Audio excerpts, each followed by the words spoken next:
All right, welcome everyone. What's up, Story Geeks? Thank you for joining us today on the Story Geeks YouTube channel. I'm Tim Wozni, and today I get to be the man in the chair.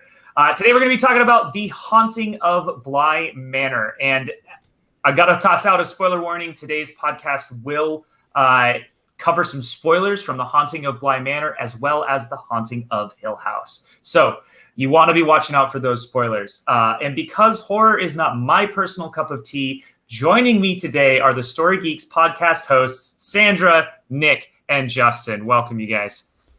Hey, thanks for having us.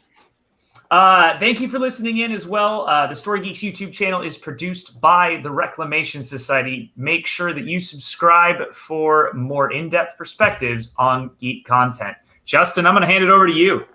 Great, thanks. And I'm going to extend the spoiler warning one more. There may also be spoilers around the Haunted Mansion in Disneyland.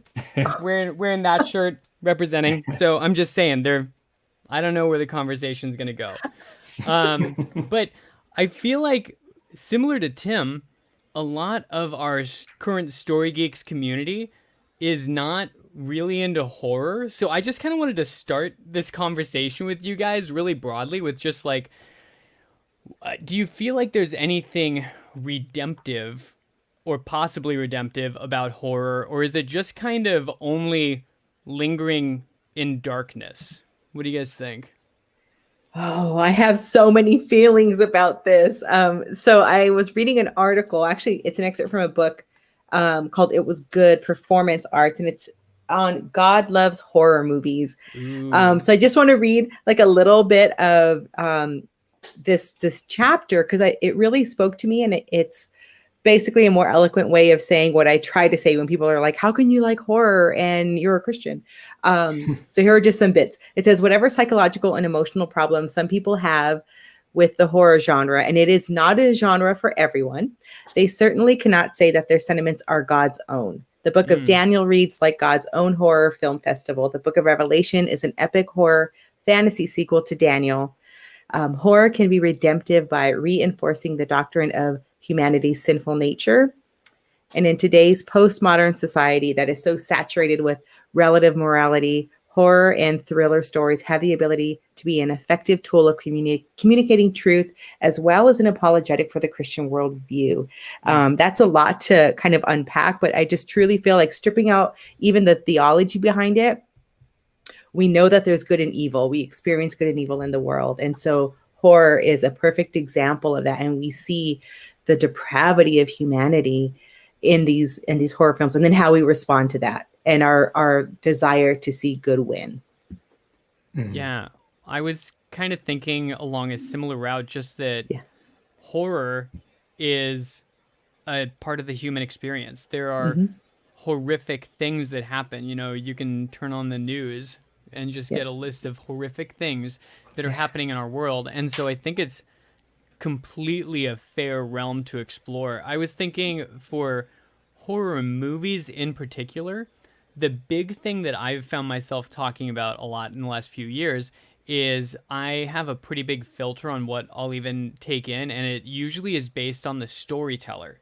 And I think there's a lot of value in seeing films and stories from storytellers that don't agree with your worldview, because it helps you kind of expand how you are thinking and feeling and trying to be empathetic and think about things from another person's point of view.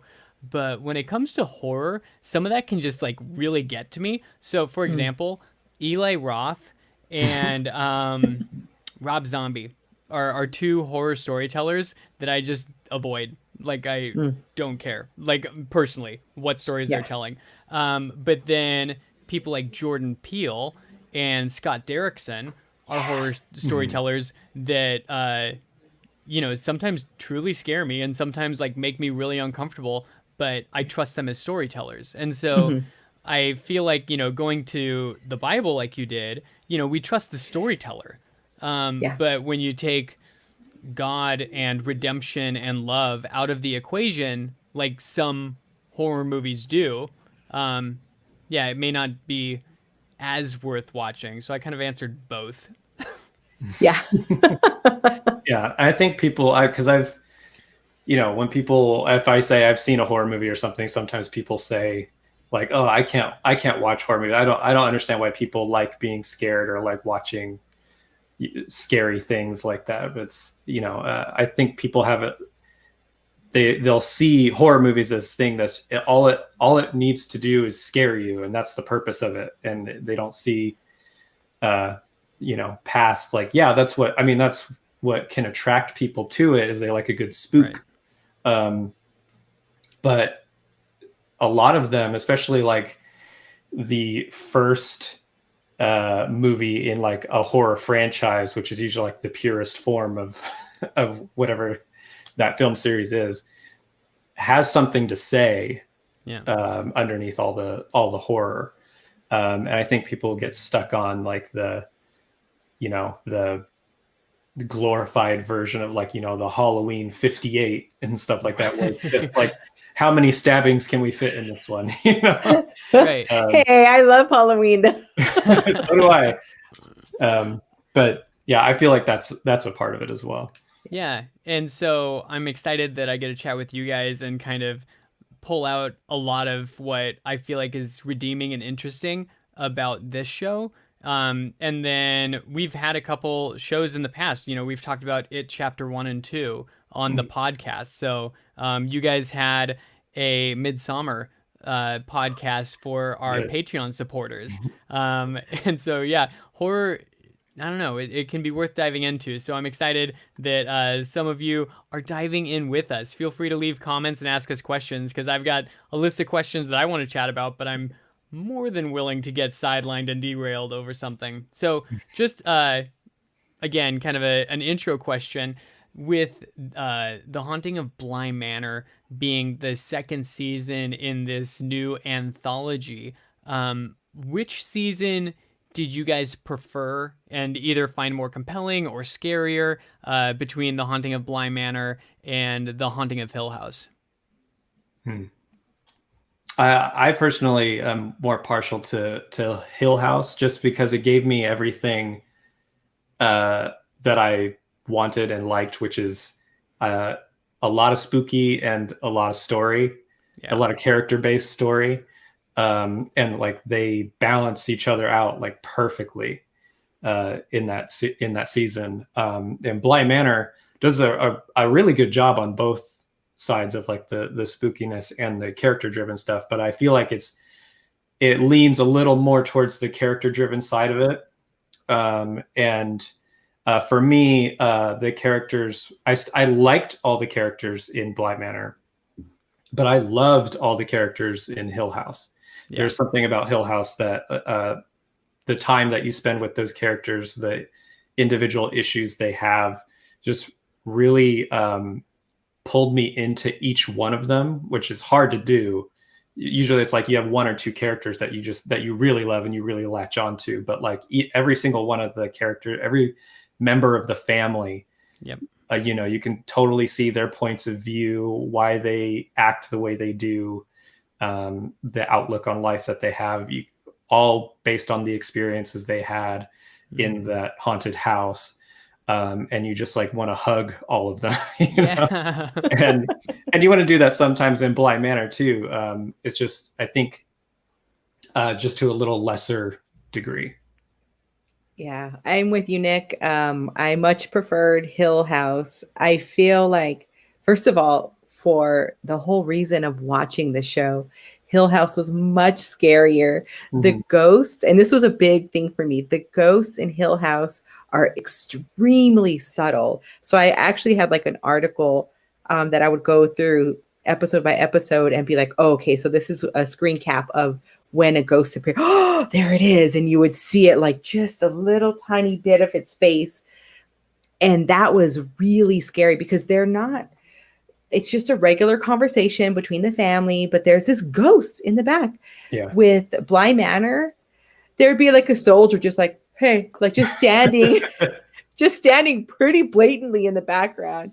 Yeah. And it's the invisible monster kind of a thing where if you just get you get a shoulder of the ghost, that's scarier than like the whole body just standing there.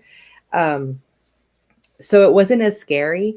And then also just some of the way that the story was told. I didn't mind that, we have this kind of a time loop or going back and forth in time, because we have that in Hill House as well. It just felt more confusing to me, and it was hard to track. Wait, did this really happen? Were they tucked away?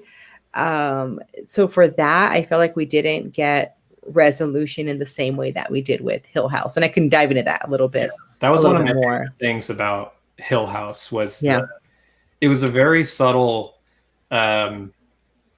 indication that time for ghosts is kind of murky. Yeah. And they kind of just left it at that. And so like when you see things from their perspective, things are a little distorted, or, you're not sure if you're in the past or future. But in this, it was like very overtly like explained how the rules work for ghosts. Yeah. And I think I could have used less of that. Yeah. And it was, just real quick, we off air, we were talking about this. And one of the things I said is that it was very much like in The Sixth Sense with Hill House, we got to, once we realized who was a ghost and all that stuff, we got to go back and see, oh, here's actually what was really happening. We don't see that in Bly Manor. So it left things unresolved, which it just didn't feel like that was that added to the story. Leaving it unresolved is one thing, but like it just didn't feel like it added to the story. Yeah. And so I'm going to be the third person in this boat. I preferred Haunting of Hill House. I thought that Bly Manor was perfectly splendid. I really did enjoy it. But if I'm comparing the two, if I was telling someone you had to watch one this season and that was it, I would be recommending Hill House. Yeah. The bent neck lady.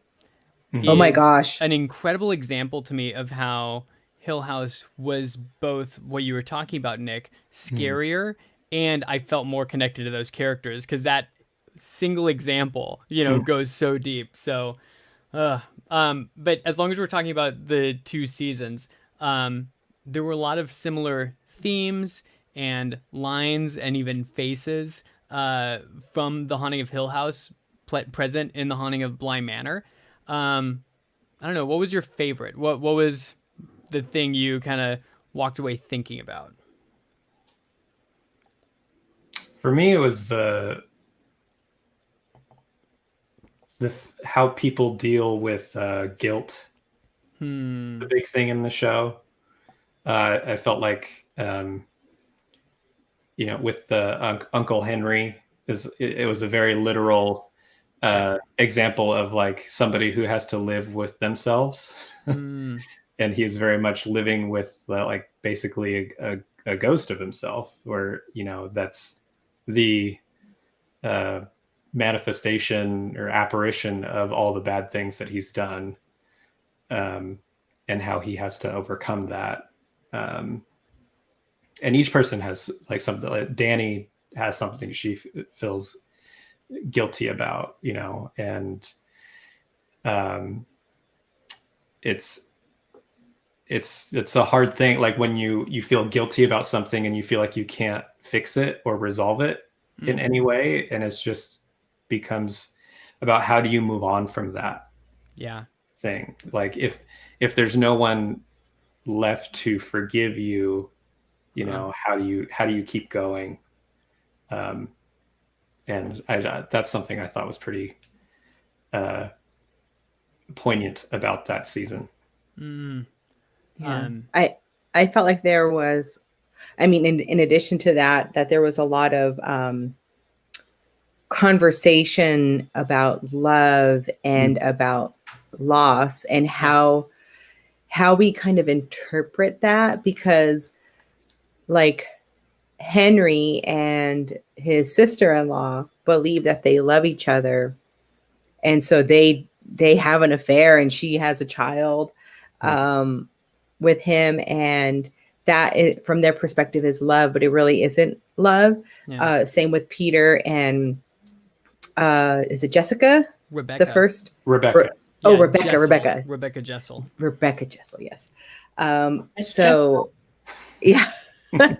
So with Peter and Rebecca, that they believe they're in love, but Peter's not really loving her well. And the same with the other characters, Viola and her husband, and then even Viola and her sister. It's just this like corrupt type of love, and what happens when love isn't in the right place. It's very conditional. It's very conditional, and I can hold off on explaining why I think there are only two characters who get love right. But yeah, I feel like it's just it's a misplaced love, and the consequences of that are guilt, and the consequences of that are loss, and what means are we willing to go to in order to prevent loss or to suppress the guilt or hide the guilt. So just a lot of that, like really, really ugly feeling. Yeah. I feel like when we're talking about, poor examples of love, one thing we could kind of start working into the conversation is possession terminology. Someone being too controlling, and so I anticipate we'll talk more about that as we go, but the show played with that theme in some really interesting ways. And I hope Owen is one of the characters that you think did love really well. I loved that guy. And when I was thinking about kind of callbacks to Haunting of Hill House, you immediately recognize a lot of the cast. And I thought that was just really, if it had been a lesser filmmaker, I feel like it would have just been really cheap. But I mean, it bought me so much empathy for so many of the characters immediately, because it's like, oh, I walked through Hill House with you. I already care about you. What's your new name? Got it. Okay, but I care about you so much because you were Nell. Yeah. Oh yeah. And then there were just some one-lines that hit me so hard, because there was when Miles and Flora's mom was talking to Henry, and she says, we're going to go retrace our honeymoon. We're going to work on our marriage. I can fix it. I'm like, oh my gosh, you know, the dad in Hill House said I can fix it so many times. Yeah. And then she immediately kisses him. Yeah. And then when Hannah disappears, she disappears mid-sentence. And she's like, tell them that the rest of it is, you know, she's gone. And I can only assume she was going to say the rest is confetti, like Nell explained in The Haunting of Hill House. So there were just things like that. Oh, but then the one that made me really mad was when Peter was trying to convince Miles to do the whole permanent possession thing. He was talking about it being his forever home.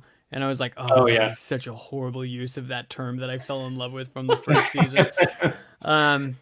Man, Peter, I'm going to talk more about Peter later. But like I was saying, you know, the show says that there are so many similarities, and some people confuse love and control and love and possession. So possession as an idea is overtly dealt with repeatedly in the show. Even a Bible passage is read and kind of preached on by a father about possession. How do you feel the show handled that topic? It's not a new topic to horror. You know, how did Bly handle it? You know, I feel like it didn't cue the viewer in for quite a while. So it, you know, we would see these kids, like something's happening. Flora's looking at something. Miles is a weird kid. Like something's up with this kid. So it took a minute to understand what was really happening. And I think that the way it was handled, a little, what I'm used to seeing in possession type films is like when a character is being possessed, they're pretty much not going back and forth, back and forth, back and forth. So to see that like a switch, I think was a little different from what I've seen. I'm sure there are other films or examples of where there is a back and forth, but I just haven't seen those or can't recall. So it was interesting to see that switch, to see them kind of jumping into the bodies and then leaving. And yeah, I mean, it was definitely unique. It was unique. And I don't know, was it ever clear if Viola took possession of anyone, or was she just the faceless lady from the lake and that's it? Well, I mean, she did take possession of Danny. Yeah. But aside from that, prior to that character? I think that's to speak to her character because she didn't let anyone in. Oh. And she didn't really connect with anyone. She just wanted what she wanted. And so like when she's finally asked, like, you know, do you like to do, you know, those magic words, like you, me, us, that's like pretty much the only thing that gives her pause when she's walking back into the lake. What's fascinating though is that she didn't possess, but she was very much concerned about possessions, like tangible possessions, even though her character says, I can say without vanity that I'll let these things go, talking about her silk gowns and all that and her jewelry. But she wasn't really letting them go. There are definite strings attached. Like, you better not open up this case for anyone. I mean, my sister. Yeah. And if you do, like, there's going to be hell to pay, literally. And so she was holding on to possessions in that sense, but not actually, like you said, letting people in, or trying to have that sort of connection. I didn't think about that till you said it, but yeah, it's interesting to see the different types of possessions we see in this series. Yeah. And with that possession that she does with Danny, like her whole thing is that it's not she just like takes possession and takes control. She waits for like the proper time. So right. Yeah. I feel like the only times we really see her relating to people is kind of very aggressive. The lady in the lake. She takes hold of those situations and with possession, two things kind of stood out to me. One was this was a movie or a TV show that didn't really give any example of exorcism. And I feel like that usually kind of goes hand in hand with most possession situations at any point. So we were talking about how it was going back and forth, and there was kind of that bump or whatever when the spirit of Peter or Rebecca could kind of force their way in for a temporary time. But then if they did the you, me, us and kind of allowed the possession, that was permanent. There didn't seem to be any solution past that, and that was interesting because I kept trying to figure out what this was saying about marriage, because the you, me, us feels like marriage vows, and so we watched several people get married or like right up to almost getting married, and then possession is kind of the only other thing that permanent possession is kind of the only other parallel. There is a one, they do mention exorcism. They said like a priest came to do an exorcism of the house, and it just so happened to be when she was doing her path, and she killed. Didn't turn out well for him. The exorcism, because she's like in that trance from walking to the lake to the bedroom and back. She didn't even know she did it. Got it. I didn't catch that was for an exorcism. I just thought it was, someone coming to do last rites or. Yeah, it was really quick in Carla Gugino's narration. She just mentioned it really fast. When you talk about the you, me, us, I mean, that could be marriage vows, but I think of it as opening up a door to something that is going to be harmful. So when we think about like vampire stories, they can't come in unless you let them in. Right. And so it's from that perspective that I viewed it, that they are like, okay, I'm fully giving into this now. I'm letting you in. And now like, this is a sealed deal. Versus marriage vows, which I think and hope would be a little bit better and not about possession. Yeah. Well, the marriage vows we do see in the show is with Viola, and she like edits them to her liking. I didn't remember that. It's when she marries her husband, and the vicar is telling her how to repeat. Right. And she doesn't say that she'll obey. Yeah. And they Girl after my own heart. They make a great line about that, because they're like, and it didn't surprise God because he made her and he knew that about her. So there was something else I wanted to say about possession, but I anticipate we will have time to circle back to that. One of the things I've really appreciated about both Hill House and Bly Manor is showing how people are haunted by a number of things. And Nick, you kind of already started to talk about this. Not only the ghosts, which is kind of the hook and the, fun thing to get you into the show, but some people are haunted by memories and regrets and past hurts and even, their own character and choices. So what did you walk away, haunted by from this show? What did you walk away thinking about when they were just defining the vast variety of ghosts? I think for me, it was the fact that for all the characters that experience that, I think in the show they call them like dream hopping, where you're reliving memories. That reliving your best memories over and over again isn't necessarily the best thing. It could actually become your hell.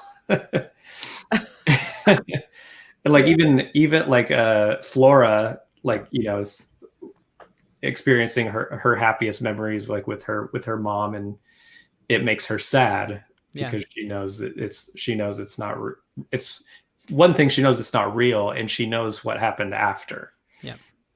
So it's like what made it happy in the moment was that moment. It's not when the knowledge of everything that came after comes in, it makes it not a fun place to be necessarily. As same thing with Peter, and I think Hannah, when she, like, her happiest memory was meeting Owen, but she keeps going through that over and over again and wants to stay there and realizes, no, I gotta move on. Yeah. Even as a ghost, Yeah. gotta move on. And I loved that Owen was saying, this isn't me. Yeah. This is just your memory of me. You're making this up. Like, I'm not a real person right now. Yeah, it kind of is in some ways kind of a call to us to live in the present and in reality, and not be stuck in trying to relive the good old days. Like you said, that might be hell, or even being too anxious and fearful about the future, because we don't really have much power with the past or the future, but we have a lot that we can do here in the present. Yeah. I'm also haunted by Little Faceless Ghost Boy. That's Ooh. I thought that was one of the most out and out fun horror mechanics I've ever seen. It's like, he'll take care of the haunted house. He'll tell you where all the ghosts are. I'm like, that's awesome. I'm in. I like when Flora puts that doll face on him, like, there, that's better. And it's like, that's not better. Not better. Flora, that's not. That is 50,000 times worse. Yeah. I think for me, I had trouble really connecting with characters until the last 2 episodes, and really the last episode. Yeah. And that is the one that made it all worth it for me. And the haunting is really the gardener's.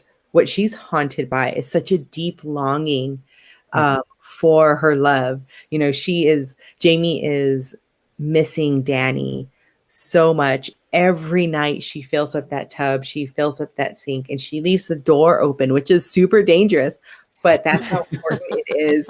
I was like, in your hotel room, girl, like that. Yeah. So she leaves the door open, and like, I think we all can relate to that. We all can relate to, hopefully not to that degree, but surely some nights or some moments or seasons where we have such a deep longing to see a loved one again. And I loved that moment that we get with Danny and with Jamie, where Jamie's older now and she's just sitting there in the hotel room with the chair, or in the chair, and we see that Danny has her hand on her shoulder, and it resolved that for me. Like, what? She has this deep longing, and I wish that she could see that Danny's there with her. I wish she could see that, but that was a big theme for me, what I took from it, because some of the other hauntings were there, but it's like, okay, so Henry feels guilty. You should feel guilty. Peter feels guilty and ragey while, you're a dirtbag. But I connected with Jamie and with Danny. So that, like the haunting of deep longing. Yeah. And that last image, I feel like it's intended almost for a movie theater, where you're kind of like, wait, was that what, because I feel like it happened quickly, or at least I caught on to it just before it cut to black. And so it was kind of a last little jump, because I kind of realized it, but, not out of fear or anything, but just like, oh, yeah, the 2 things that I walked away thinking about from this show, well, one thing I remembered, and it's just how fascinating it is that Danny uses possession as actual love, that she is sacrificially putting herself out there, right? It kind of reminded me of A Quiet Place, when the father, like, yells, and, it's obviously to their own demise, but it's for the good of someone else. And I think that's the only time that possession is done in that way, from true love, and it's super tragic, but really cool. But then I was so frustrated with Peter, so frustrated with Peter because when he's doing his memory hopping and he goes to his own personal hell, it's that conversation with his mom. And he makes some comments that sound like his father sexually abused him. They're not super overt with that, but it just, something bad was It happening sounded like between him and other children. Something like that. So yeah. it's just like, there's deep hurt there. But then even when he kind of comes to that sort of catharsis in that memory, it still doesn't change what he's trying to convince Miles to do. He's trying to, enter Miles and possess him forever. And it was just like, bro, out of, everyone in this story, you should know this is wrong, on several levels. And so, One yeah, level being that he wanted his girlfriend to possess the sister of Miles. Yeah. And that they were going to go off and be together. Yeah. Which was that was weird. Yeah, it's like, what's your long game here? What's the plan? Has anyone thought this through? Let's write this down and make pros and cons list. So yeah, he frustrated me. He was just a selfish person through and through. Even when he kind of had a moment that I felt like he could have learned and taken the high road. He is talking from the very beginning about, hey, people just have different keys and you just need to find the right key. And it's like, oh, what a sleazeball. So I just, he was what haunted me. I did not like him. Yeah. It was a great character and a great story. I just was so sad that we didn't villain. figure it out. One of the visual themes throughout Bly Manor specifically, is faces. And whether that's seeing a ghost in your reflection, the spirits eventually losing their face, or a change in eye color when that permanent possession happens. I was just kind of curious what you guys thought about that and what it was trying to get at. What was that communicating? Yeah, we could try to extrapolate different things from that. We can think about identity, and they're losing their identity because what they're doing as ghosts wasn't really what they were meant to do. So I think perfectly for Viola, this is a good example that she had a moment, again, where she said she would let go of those possessions, but she didn't. She let her jealousy and her anger lead the way, even in death. Like, she's dying. You're not going to be here anymore, but she refused to leave. She rejects God and was like, no, I'm staying here. And so she loses really her identity, and what she could have been in her final days was, a loving mom, a loving wife, a loving sister, but she wasn't. She was focused on being angry that she was sick and that she was leaving. And I mean, and that has got to be tough anyway, but it just, she went out in such a bad way of being so very angry. And all these other characters who are kind of losing their identity or losing who they are as a person. It's almost like they're fading away, and they don't really have purpose. They don't really have a mission on what they're like. The little kid, what are you supposed to be there for? You're just kind of faceless. Yeah. So that's what I would think is just thinking of identity and who they are truly meant to be, and then actually how they are being, and it's not quite who they're meant to be. Yeah. And just to add on to that, I mean, it's Viola's anger and just stubborn will that kind of curses the grounds. Yeah.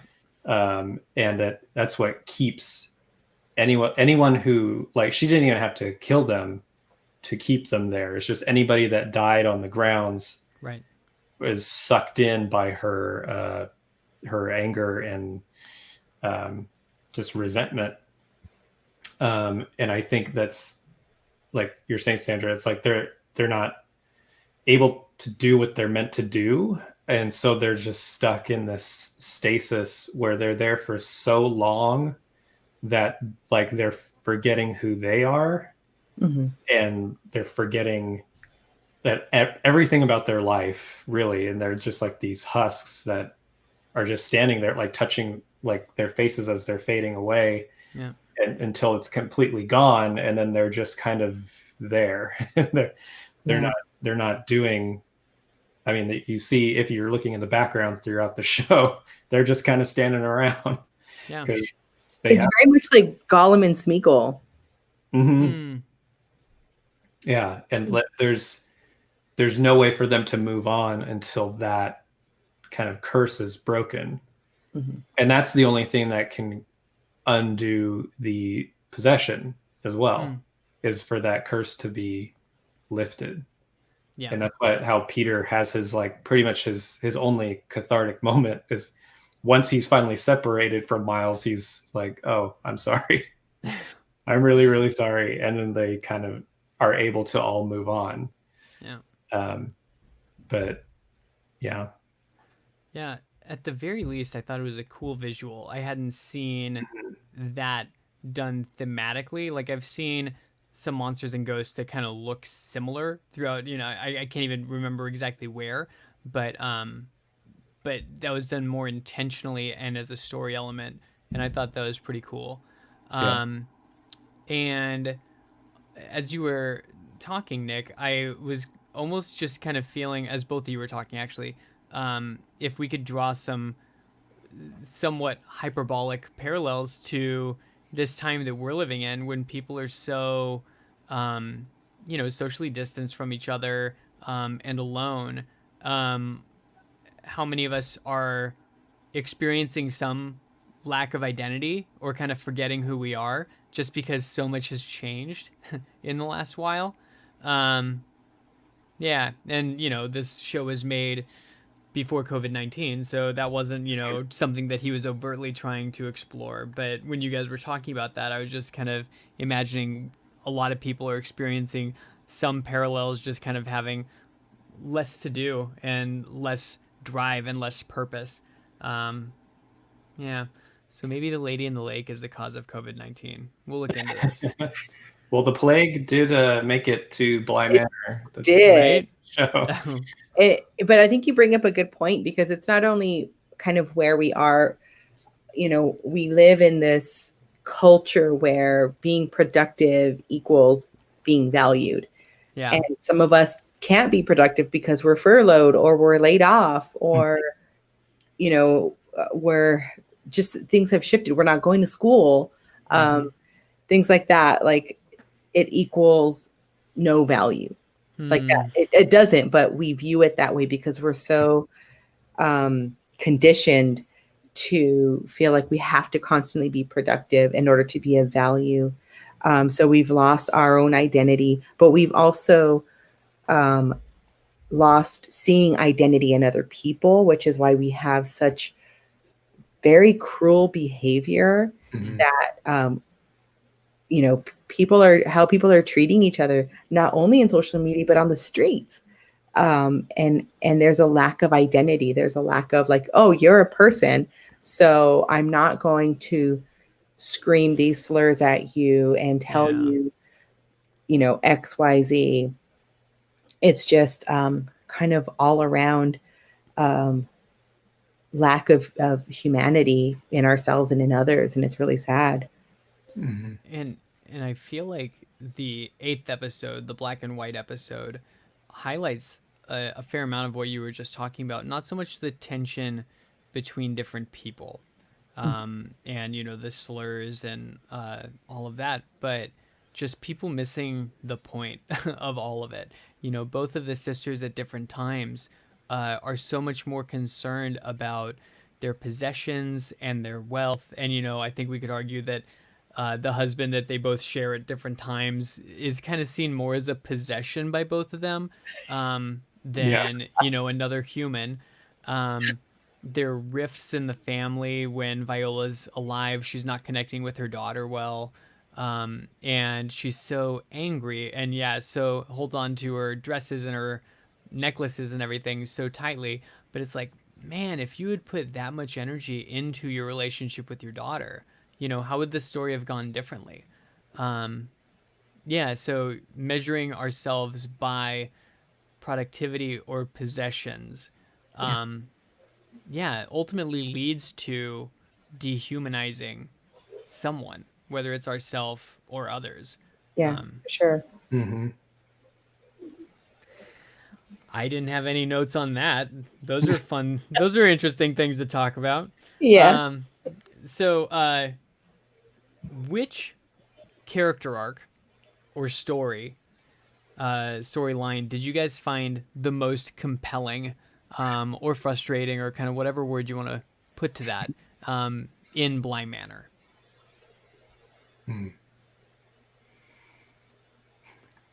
Sandra, you can go first. Yeah, and I'm gonna say same as Sandra. We had a small chat before this. We did. Okay, so for me, it's Danny and Jamie. I truly feel like they were the only ones who acted out of love.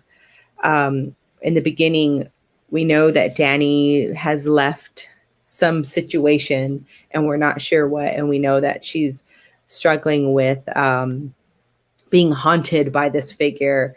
And then ultimately, we find out that it's her fiance who she ended up breaking things off with. And then in anger, he leaves the car and gets struck and killed. And she's stuck with the weight of that. Yeah. But she broke things off with him out of love, understanding, hey, you know what? She realized that she actually is attracted to women and didn't want to, as much as she loved him and they were best friends, she didn't want to step into that marriage, knowing that she didn't love him in the way that he needed to be loved. So she acts there, and it's sacrificial because she knows that she's going to likely lose her best friend. And then she's now with this family, and we see her falling in love with Jamie the gardener. And in that, I'll kind of pause Danny's journey and her sacrificial love. But with Jamie knows that Danny's struggling, and so they kiss, and then Danny freaks out because she sees her ex-fiance, and Jamie doesn't take advantage of her vulnerability. She's like, we're going to put this on pause for a minute, and she lets her process what she's struggling with. And I really liked those moments because right there was already showing Jamie's love for her and her patience for her, that it wasn't even so much that she wanted to be with her romantically, that she loved her as a person more than her desire to make out with her. So she let her process. She said, let's just take things slow.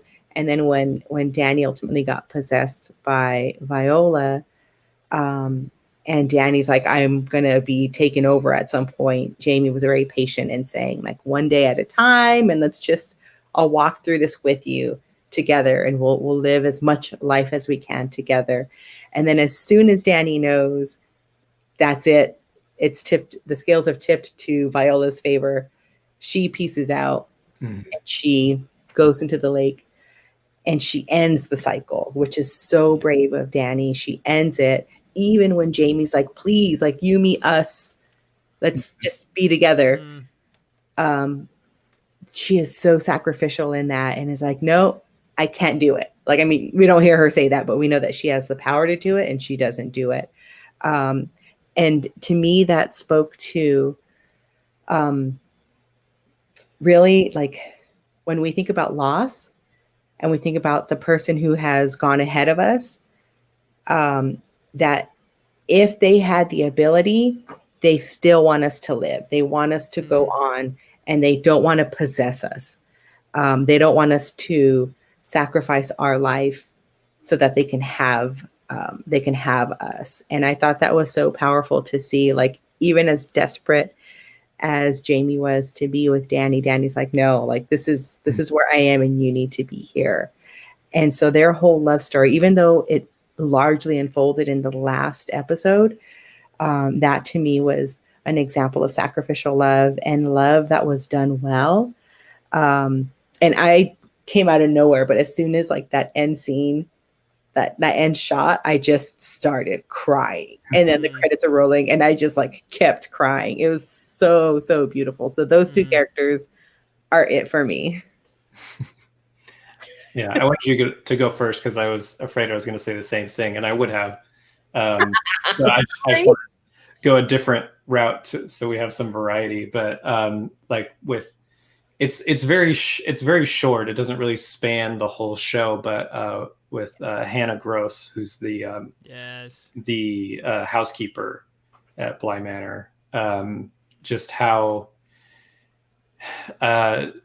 And I like the analogy that the possessed Miles makes. He's like, you're kind of like the coyote from the cartoon. Like you just keep running off the cliff, and as long as you don't look down, you just keep going. And you need to look down and accept where you are. And I thought like her. I really liked her episode. It's before they kind of explain all the time craziness and stuff like that, where she just seemed lost and doesn't know where she is in any particular moment in time, because she's just she doesn't know it, but she's hopping between memories, and just I just thought it was interesting that it's something that we can do as people where we just kind of refuse to accept where we are in our lives, and we just keep quote unquote like living, even though it's not really living. We're just like moving on and just pretending like things are normal, instead of accepting the truth, even if the truth is hard.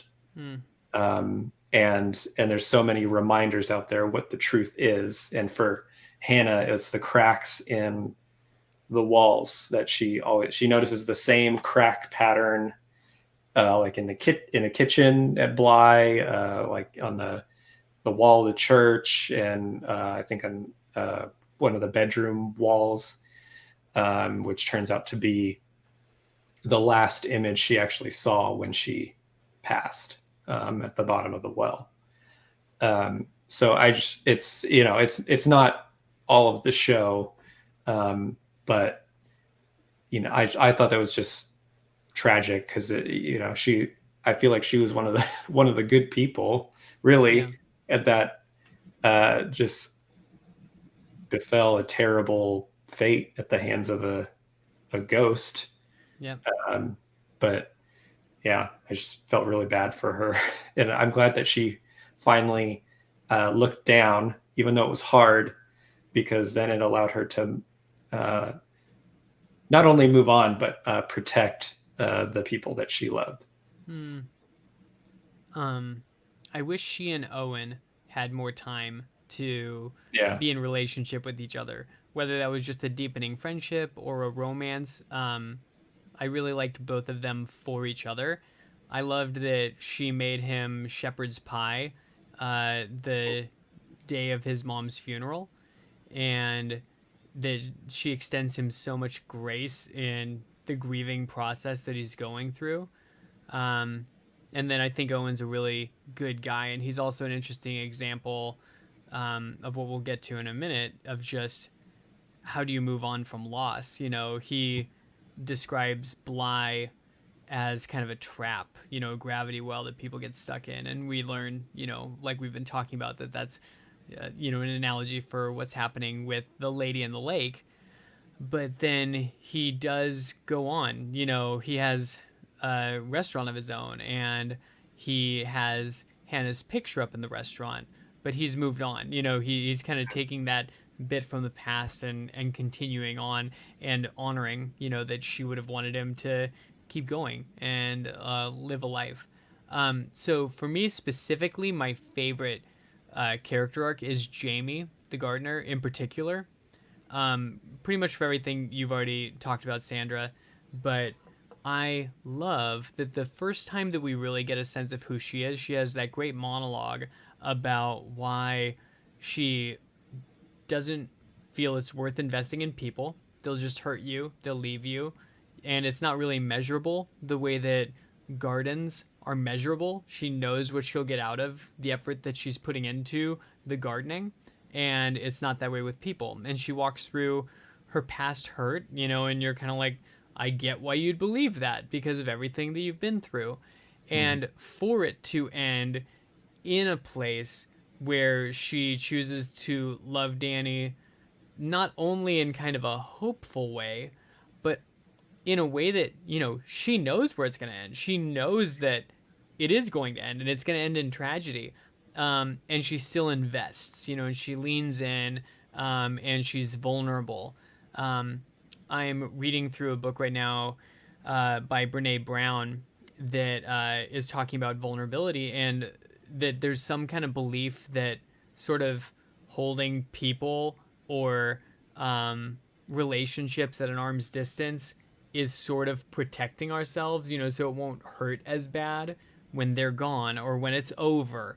But really, that doesn't help anything. It doesn't avoid the pain, really, but it does avoid the joy, and it does avoid the small, quiet moments that make life beautiful. And so I think that Jamie's arc goes from that really standoffish position toward people and relationships to risking and being vulnerable and ultimately losing, right, her love. But we also get the benefit of hearing her as the storyteller, narrating the whole thing, and I think fundamentally saying it was worth it, from her perspective. So, loved Jamie. Yeah. And we've kind of started going into this question, but it's just, the show asks a lot of questions about how to move on from loss, and how to live life invested in light of future loss that we know is looming, that we know is coming eventually. How can looking at a ghost story like this help us live well in a world where we will experience loss? Yeah, well, I think it can draw some pretty good parallels using ghost stories in that sense, because you can very literally represent like they do in Bly Manor, like how are these dead people, gonna move on, and how are the people that are left behind going to move on. And you can watch them literally do that, by through their actions and how they love each other, especially with Danny and Jamie. And Jamie more specifically, because we get to actually see her years and years later, like where she is and how she's coped with it. Like, it's I think she says it. Jamie says it it's the bride to be in the last episode. After everybody kind of leaves, they stay for a minute and talk. And the bride says like, how, I love him so much, and I know he loves me equally, like the same. And my biggest fear is that he goes before me, and how do I keep living in a world without him? And Jamie just says, you can, and it's difficult. It's really hard, and it doesn't get any easier. But you like learn to accept it, and you learn to keep going. And it's, the memory of like what you had is still special to you, and it still means something, and it still matters. Yeah. And like all that time and energy you put into the relationship was still worth it. Yeah. And so like I was talking about earlier with, when people are like, I don't want to be spooked by horror movies? Why do you watch scary movies? It's like for things like that, these ghost stories can help you, start thinking about that, like with the people in your life, like what would I do if I lost that person? And renews like your appreciation for them and helps you to focus on the now and not dwell on the past, if they've gone, and helps you, move on to the future. I think that I mean, y'all know I'm a big Stephen King fan, and so is Nick. Me too. So with Pet Cemetery, the theme there talks about like sometimes dead is like better. Mhm. The better thing to be is dead, because when we bring things back in an unhealthy way, that is not it's not a good decision, and it ends up not giving you the results that you want, which is that the loved one back, because they're not the same anymore. And then in The Haunting of Bly Manor, it says dead doesn't mean gone. And so we kind of see these two versions of what it looks like to stand in your loss and to stand in your grief. I can go the route of being very unhealthy and, clinging to my anger and my guilt and the weight of my loss to the point of being just debilitated. Or um, I can know that they're with me in a sense, and but still be alive, knowing that our loved ones wouldn't want us to die, even in a figurative sense. So sometimes when we lose somebody, we stop doing the things that are like stop taking care of ourselves. We stop, maybe if it's a partner, we don't look for love anymore. And not to say that you have to, but that we don't want to die in a figurative sense. Our loved ones wouldn't want us to die in a figurative sense. And so we have kind of like these two ways of coping with loss. We see it in a very negative way, and then we see it in a way that is still hard. Grief is hard. Grief is with you forever. But how can you deal with it in a way that is honoring the person that you loved, and honoring the person they loved, which is yourself, making sure you're still, in relationship with other people. You're still, striving to not lose your identity, and you're holding their memories and cherishing those memories. And so I think like that is kind of what we see in Bly Manor, with at least with Jamie, that she's in it. She's in the weight of her grief, but she's trying to do it in a healthy way, and the other characters are not. Mhm. And I feel like, exactly like you were saying, that whether you're processing the grief in a healthy, productive way, or a self-destructive way, or taking it out on other people, none of those negate the pain, right? Yeah. It's just Mhm. that you have choices. You're not possessed by this dead one, this one that has gone. And I mean, I think there are parallels to divorce, or even someone moving to the other side of the country, that can feel like huge losses, because it just fundamentally changes the relationship, and there's a rift. And even when it's chosen, that can be harder sometimes. But yeah, the theme of dead is not gone. It continues to, not only be a spooky thing, right? Because the dead people aren't gone at Bly Manor, but it continues to remind people that there was an impact, and there will continue to be an impact, that these people had and will have on your future. And you carry, memories in that relationship moving forward, even if there won't be new memories right now.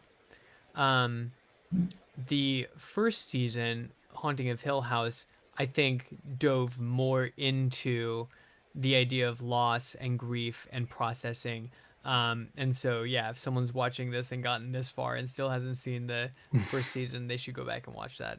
It's a masterpiece. I love that show. We even got to see the in episode 6, I believe, the siblings and the father all represent each stage of grief. This is yeah, Haunting of I Hill had House. heard that. And is that the episode, The Two Storms?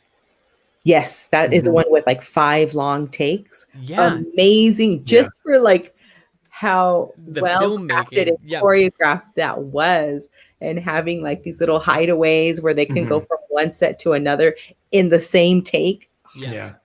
Yeah. I was expecting an episode like that in Bly Manor, but I know. since there wasn't one, I was like, I don't blame them. That one looked hard in Hill House. Yeah. And I didn't even realize that was the case until about 2 weeks ago. I came across a video that explained how they did that, and they shut down production for a while to choreograph and prepare for those takes. And then they built the sets, like you were saying, Sandra, from the get-go to be next to each other for those shots for that one episode.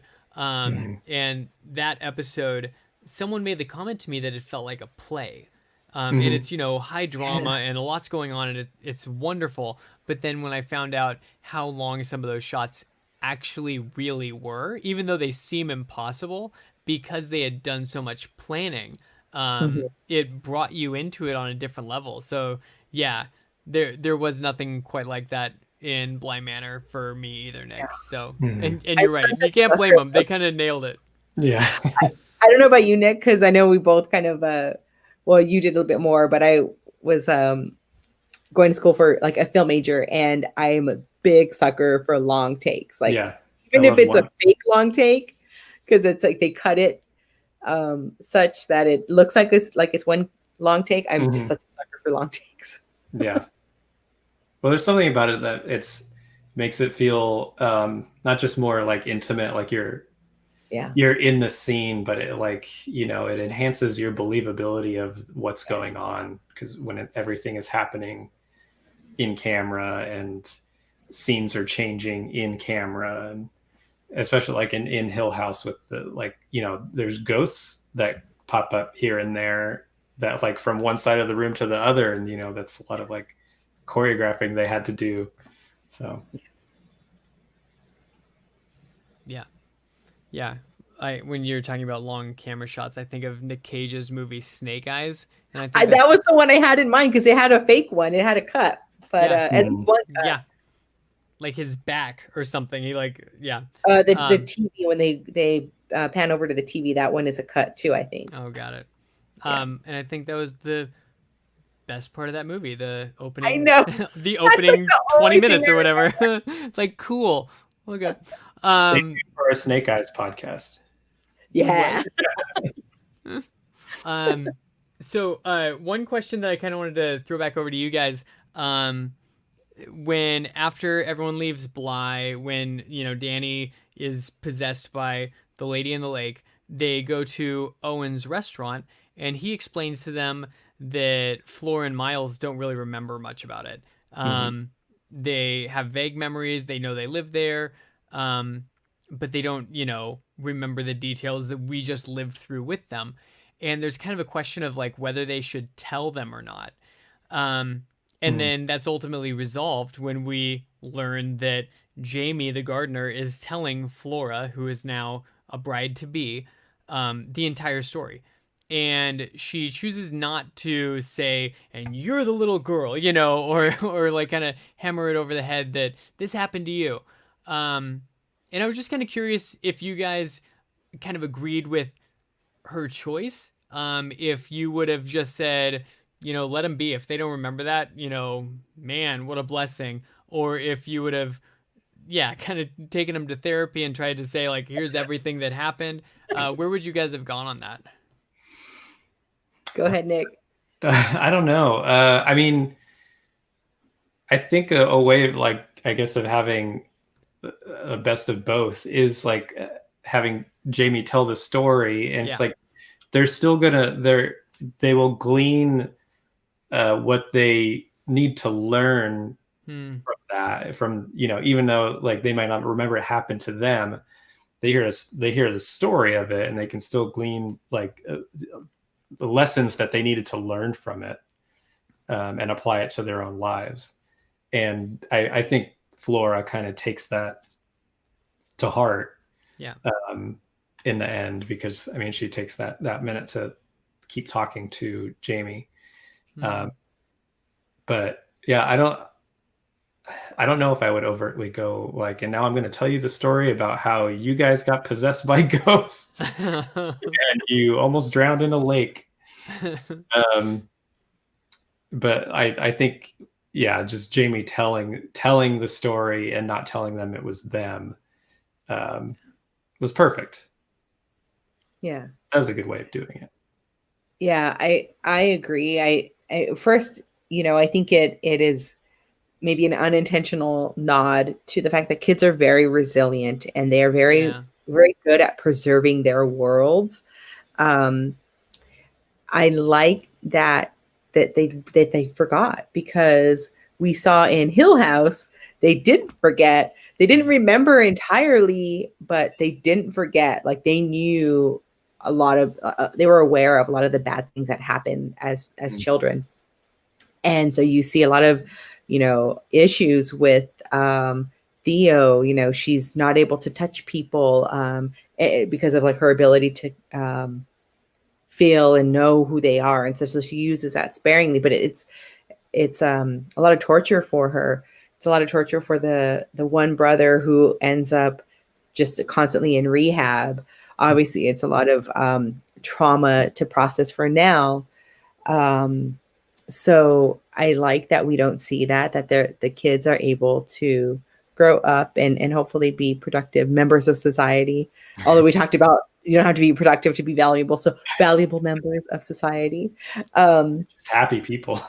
Just happy people. Yeah. You know, love well. Do you love well? Then awesome. So I like that. And it makes sense to me too, because when they were possessed, they were tucked away. Yeah. So it makes sense that they wouldn't remember. And if anything, they're just probably confused as to why they remember sweet moments with the mom or with the dad, but the age fluctuates. You know, because I should be 5 or 6 here, but I'm 8 here. So that's weird. But yeah, it makes sense. Yeah. Go ahead. And I feel like even that would fade with time also. Because, you know, right now, if I'm thinking back on a time with my parents, I don't think I distinguish well between a time that I was 5 or 6 versus 8. You know, that kind of blends in a little bit. So yeah, I feel like even that would change with time. But yeah, that's kind of how I was thinking about it too, that it allows them to make any connections and kind of heal in any way they need to, without inflicting or re-inflicting that trauma needlessly. The Jamie said a couple times that this wasn't her story to tell. What do you think she meant by that? Yeah, that's kind of a question that just came to my mind. Do you think she's saying that specifically this was Danny's story, or just that what we were just saying, she doesn't want to tell this to them, she doesn't want to inflict this on them? But yeah, I mean, it could be a little bit of both. Like, it's not my story to tell, because if I tell you it's my story, you'll want to know who which part I played in that. right. So one, it's to preserve the kids' knowledge of the fact that they went through that with her. But two, I think really it's her love for Danny, that it's Danny's story, because she really is the hero in the whole thing. You know, we have this villain who she doesn't know is a villain until the second to last episode, where she meets her, and it's like, gets dragged by her and stuff. But it's Danny's story. So I think it's both. I think it's to protect the kids and to pay homage to Danny. Yeah. It's a little bit Flora's story too. I mean, if if Jamie's telling the story to them, it could be a subtle way of saying it's not my story, it's your story, and I was there, but yeah. And up until Danny is possessed by the Lady in the Lake, Jamie is like pretty unaffected by everything. Like she doesn't live there. In some ways, she's telling the stories of other people through most of the story. And then, we see, as Flores sees also, like, this isn't a ghost story, this is a love story. And so we've talked a couple of times about how ghost stories and love stories are really closely related in this show. And that's just an interesting premise to me that the show puts forward. And so I was just kind of wondering if you guys had any more thoughts on that, or any final comments or thoughts that we haven't talked about. Just kind of, what are the last lingering things on your mind? Owen's puns. You would. I love that his restaurant's called Batter Place. Boom. And he had some good ones, like alcohol you later. And, yes. Yeah. And they're like, even for you, that was bad. I'm a sucker for long takes and puns, so I laughed out loud when he said that. But yeah, Sandra, if you had something more of substance to add to it. Puns are plenty substance. I always go to like the heady place, right? So for me, when you talk about ghost stories and love stories, it's a reminder, as if we could ever forget, that we don't get to keep our loved ones forever. We aren't here forever. Odds are we are holding on to love right now that can go nowhere because the person isn't here to love. That's what they say about grief. It's like it's love that has no place to go. So we are either in the love place where we're loving, but it has no place to go, or we're the ghost because we've gone and we've left behind people who are holding that love. So I guess at the end of the day, one day we'll be ghosts too, right? So we better love well while we're here. Yeah. Which is not quite as fun as puns. No. I feel like this show invites you, as I feel like any good story does, but good horror has a good way of inviting you to really think about the fundamentals, life, death, what does all mean? Is there anything else? What are the rules of that other place? And so I feel like this show didn't really talk much about, an afterlife per se. Like, where did those ghosts go when they were released from the Lady in the Lake's gravity well? The show doesn't really say. Hannah, even as a ghost, was very religious, and that's interesting to me. So I feel like this is a story that invites us to think about the big things, think about what we believe, how we treat people, how we love. Kind of invites us to live and engage fully. And I'm super excited for season 3. They haven't announced it yet, but I feel like with how well both these shows have done, I can't imagine that they won't let him make something else. Mike Flanagan. Well, I know they're making Black Mass. Yeah, Midnight Mass or something. Yeah, or Midnight Mass. Or Black Mass is, I think that's the Johnny Depp Whitey Bulger movie. But I think it exists outside of the Hill House or the Haunting kind of universe. But I think it's still a lot of the same people moving over to. I actually like that. To me, it's like American Horror Story. So it's like, all right, who are we playing today? It's like old Hollywood films, or even like Twilight Zone, where you have like characters or people playing different characters on different episodes. Just Meredith. Yeah. How many did he play? Yeah, that stuff's cool.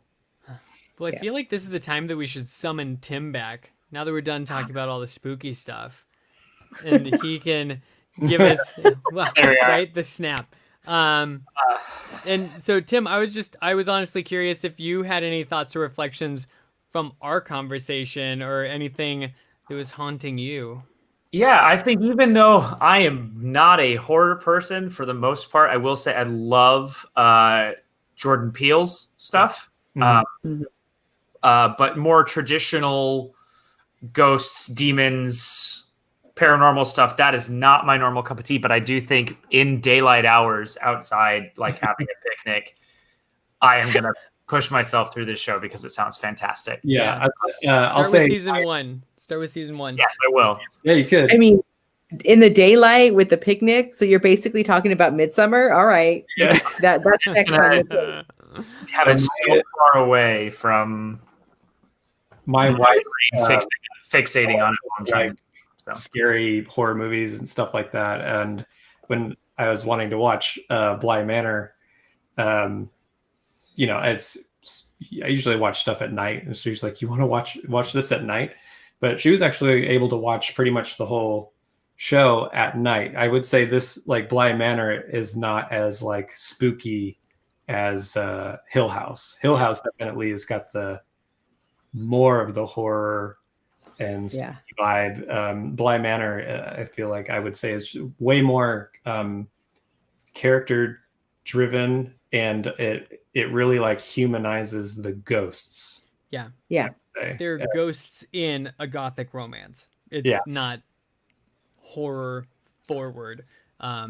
Whereas The Haunting of Hill House, I watched an episode or two and then took a break for a couple weeks. Some of it just got under my skin, and I'm like, nope. And, you know, going back to what I was saying about storytellers, I didn't know this group yet, so I didn't know if I trusted them or not yet. So I had no clue where it was going, and it just was so unnerving for me. But I'm really glad that I finished it. Mm-hmm. Well, thank you, Justin, Nick, Sandra. You guys have been wonderful and put on a wonderful conversation for us this evening. Huge thank you to all of you, especially because I didn't have to watch a horror film with everything else that's going on, or horror series. But that is it for today's show. Please make sure that you subscribe to this channel for more geek content and hit that like button. It does very much help us out. And please hit the bell icon as well for notifications. All of this will be on our other channels. It's on our Facebook page. It is on our podcasts feed. All of the info for that will be in the description below. So if you want to come back to this content, you can find it in any one of many places. Hope you guys are all super well, and thank you so much for tuning in. We will see you on the next show. See you guys later.